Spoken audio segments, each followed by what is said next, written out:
আজ আমরা বাঙালি মহিলা সমাজের তরফ থেকে আজকে তো রাখি পূর্ণিমা, বাঙালি মহিলা সমাজের পক্ষ থেকে আমরা এই প্রত্যেক বৎসরের মতো এবারও আমরা এসেছি।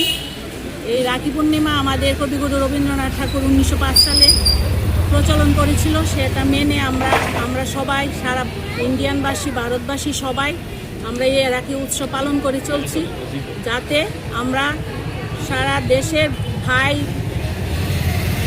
জাতি বর্ণ সব মিলে, সবাই মিলে আমরা যেন এক হয়ে থাকতে পারি, মিলেমিশে আমরা যেন এক হয়ে থাকতে পারি, তার জন্য কবিগুরু রবীন্দ্রনাথ এটা চেয়েছিল।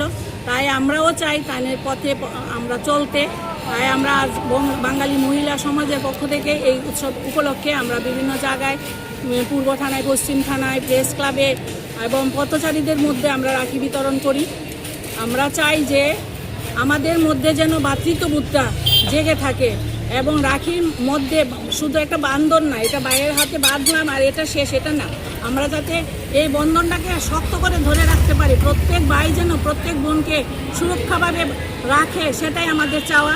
আজ বাঙালি মহিলা সমাজের পক্ষ থেকে আমরা এই রাখি উৎসব পালন করছি। সবাই যাতে এটাকে পালন করে এবং মন থেকে যেন করে যে এটা সত্যি দরকার, সবাই যেন একসঙ্গে আমরা মিশে চলতে পারি। হিন্দু মুসলিম কেউ না, আমরা জাতি উপজাতি কেউ না, সবাই যেন এক হয়ে চলতে পারি, এখানে কোনো বিভেদের যাতে সৃষ্টি না হয়, এটাই আমাদের চাওয়া। সবাই সুস্থ থাকবেন, ভালো থাকবেন। নমস্কার।